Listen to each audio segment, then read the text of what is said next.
Bonjour, aujourd'hui à RFR, on continue de travailler sur le SV1000 et on va installer un système de contrôle des gaz, la marque Kaoko.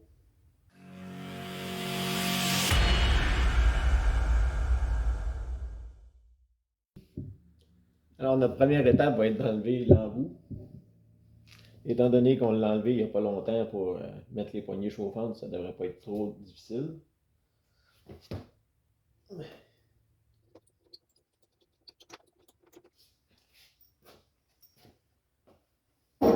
On n'aura plus besoin de ça.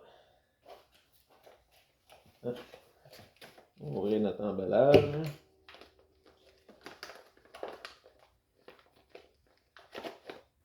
L'emballage vient avec la vis et un petit washer de plastique. Une petite Allen key aussi pour faire l'ajustement. Et les instructions. Pour ça.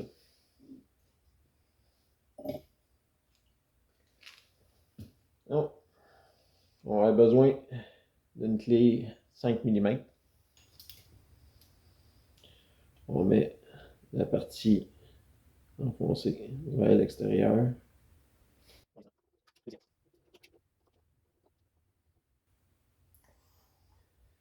Oh. Là, on a un problème. Notre manette des gaz, elle ne bouge plus pantoute. Ah non.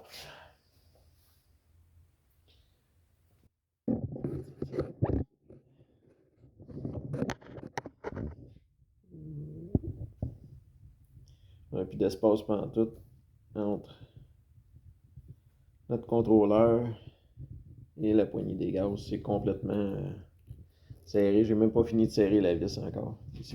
C'est trop serré. Okay. On va enlever ça, mais on va regarder qu'est-ce qu'on fait. On pourrait toujours bouger complètement toute la manette des gaz, la repousser vers le fond. Ou bien on pourrait couper notre poignée pour gagner de l'espace. Mais ça ne me tente pas bien de la couper.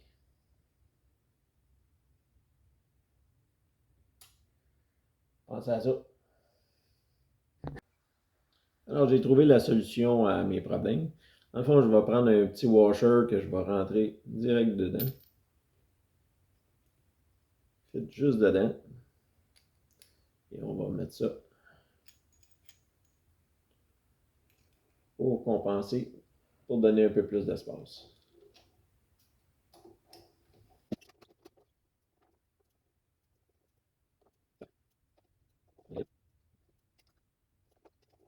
Un bon lousse.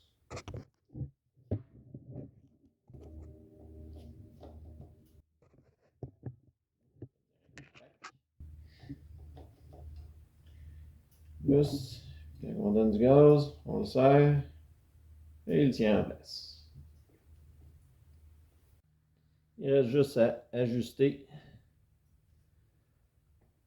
la tension sur notre petite Allen key ici.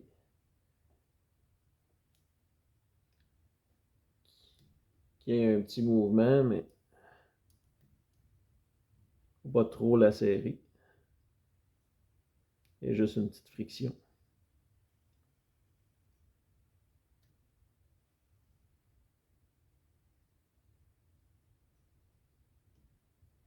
Et voilà. Et voilà, c'était tout pour l'installation du système de stabilisateur des gaz Kaoko. Abonnez-vous à la chaîne pour ne pas manquer les futures vidéos. Il va y en avoir des très importants qui s'en viennent par rapport à un SV1000.